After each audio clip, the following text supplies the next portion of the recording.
The San Francisco 49ers are going to kick ass and take names this season, and it all starts with head coach Kyle Shanahan.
What is up, everyone? Welcome to another episode of the Niners Now podcast.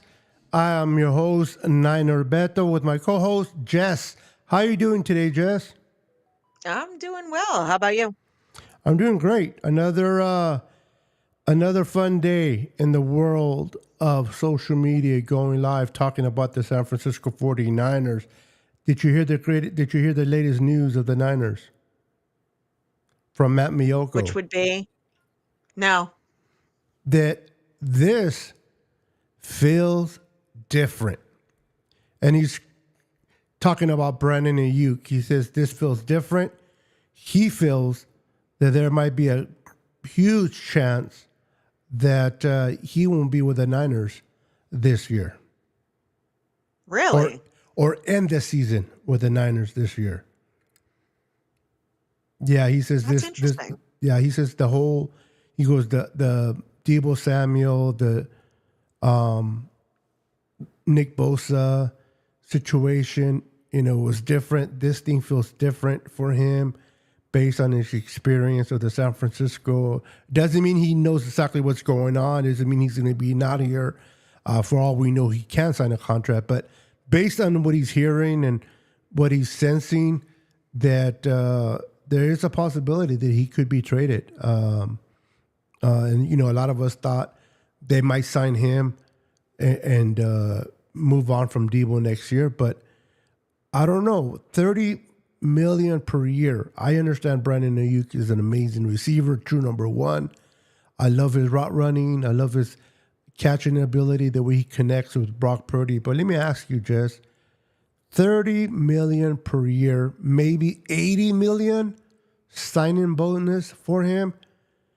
Is he worth that amount from us? I'm not saying in general, because I think he's worth that and more, but from us, is he worth that amount in your opinion, or is there better served to allocate that money elsewhere?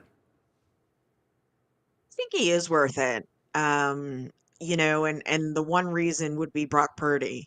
I think he's an integral piece to what Brock Purdy is and what he does. And so for him to not be around, I think that would be a huge blow for the offense. Now, they still have Kittle, they still have Deebo, they still have Christian, which they just extended him to another 2 years. They have Juwan Jennings, which they extended him, or he's signed for 2 more years. And they brought in Parcell. Now, I understand that Ricky Parcell is not proven yet. He hasn't hit the field yet, but there's a lot of great things coming out of camp from him. Also from Jacob Cowing from Arizona. Heard a lot of great things from him, from a lot of different people. They brought in Logan Thomas to kind of be that number 2 behind Kittle. So are they setting themselves up for the possibility that Brandon may not play this year? I don't think so. I think, adding Ricky Pearsall through the draft is just, adding another weapon, to just kind of boost this offense. Um, I just, I don't know, I get what Matt Mayoko's saying, like it feels different and stuff like that, but At the same time, we were in the same situation when, um, with Debo, with Nick Bosa, with George, with Fred Warner, so I mean, we'll see what happens, but I think we get a deal done with Brandon. Okay, so let me ask you a question. But before I ask that question, I just want to say hello to those that are popping in.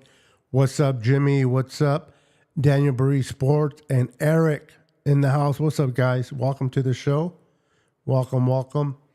All right, so let me ask you a question. And from your perspective, do you think the Niners did enough to improve that offensive line, or do you think the Niners should continue to improve that offensive line, if not this year, next year?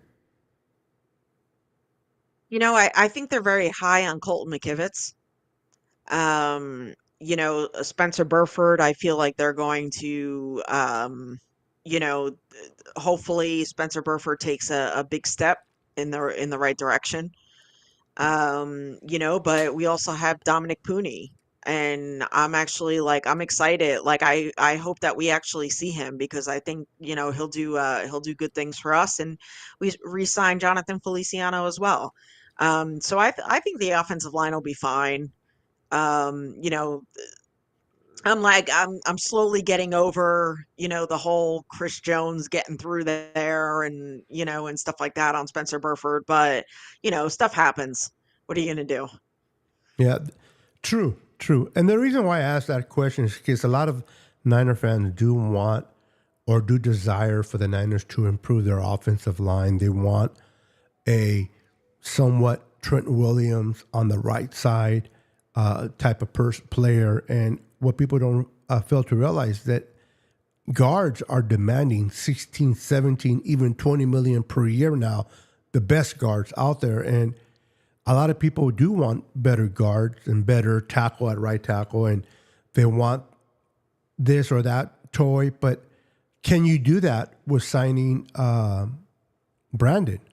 People realize the next year we're going to have to pay a pretty penny for Brock Purdy, and he's going to demand anywhere between 50 to 55. Whether people think he deserves it or not, that's their opinion. But that is what the world of quarterbacks is demanding. And if he has another Pro Bowl year, that's what he'll get paid. Get paid, and so $30 million allocated to him. And maybe if we don't fix the offensive line, but a lot of people want Lenore to be signed for a long time. They want to keep and extend Charvarius Ward. Those are going to be a little bit harder to do if you sign a contract like what Brandon Ayuk is demanding. Again, I'm not saying Brandon Ayuk's not worth it. I love Brandon Ayuk. I hope he stays. I hope they figure a way to keep him. But I'm just being realistic that when money is involved, can you really afford to have other places in place when you're putting a lot of your marbles or your eggs in one basket at the receiver position? If you're okay with having mediocre corners, but a great receiver, then that's okay. But the reality is not everybody that deserves to get paid can get paid in San Francisco.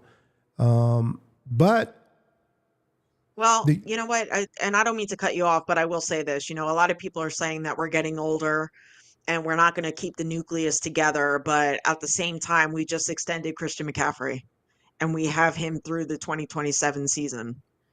So this is just a sign of, I feel, is what's going to come in San Francisco. now signing Christian McCaffrey to 2 years, it helped out actually the against the cap. It brought it down from 12 that they were going to give him to 4.8 against the cap this year, which is saved 7 point something. I don't know the precise number, but it's in the seventh that they're saving against the cap. So they have a total of 32 million. It went from 14 and now it's 6.7. Yeah, see, so they saved a lot of money. I mean, if they want to sign Brandon, they can. It's just, for all we know, he could be asking for 35 or 36.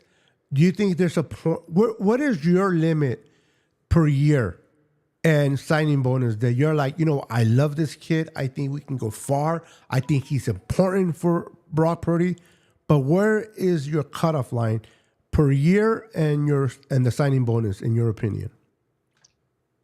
You know, I don't really have a number. I just, I always, the NFL is a business.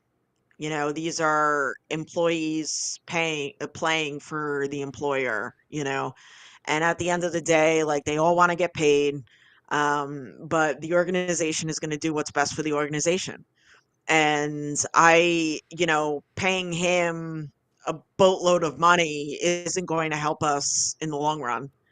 I know he wants to get paid, but you know what? Like getting paid and keeping this team together so we could win not one, but maybe two Super Bowls, I think would be ideal to try to keep the team together. I still say that even if you pay Ayuk, and you're going to pay Brock Purdy after this season if he performs well, I still think that we keep the band together. I'm probably one of the few, but I definitely think that we keep them together.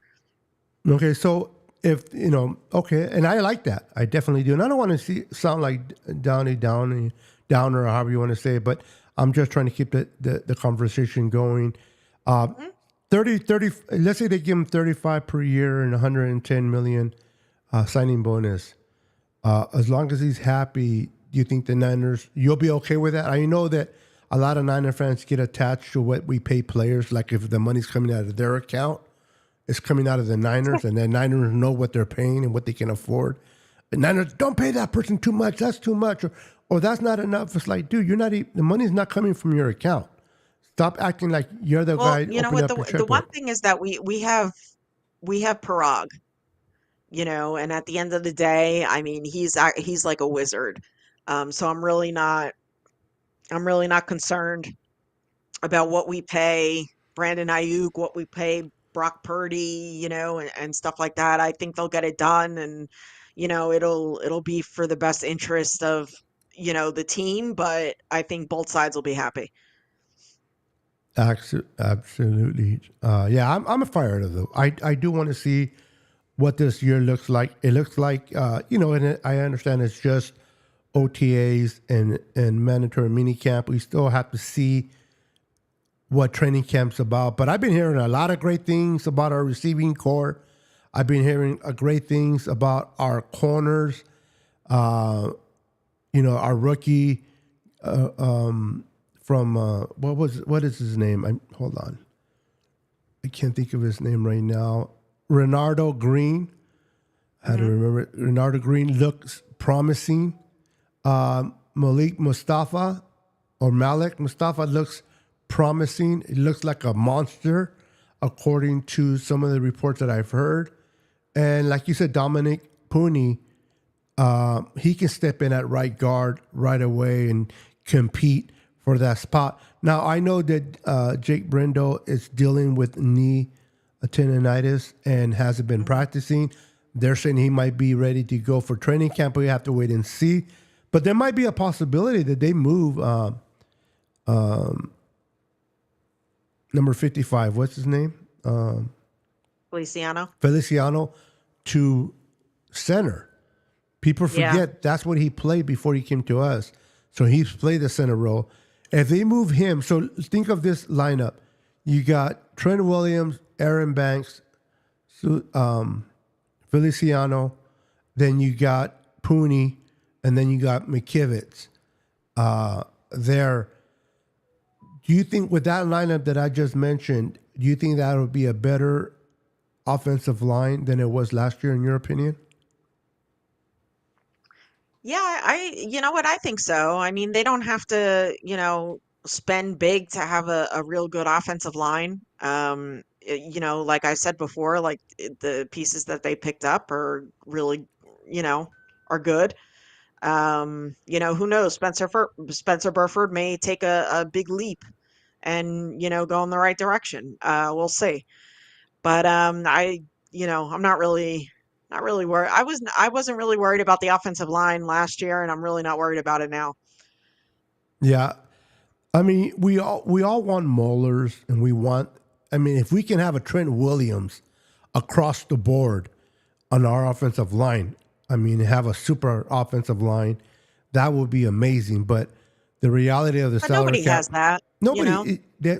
nobody has that, and the scheme that Kyle schemes up, it helps the offensive line.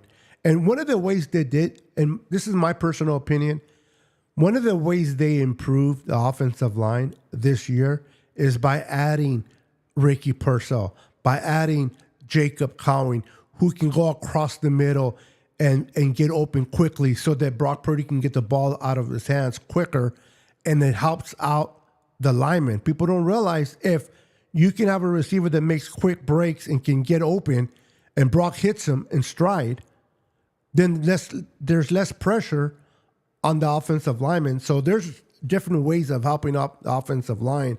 It doesn't necessarily mean you have to get bodies there.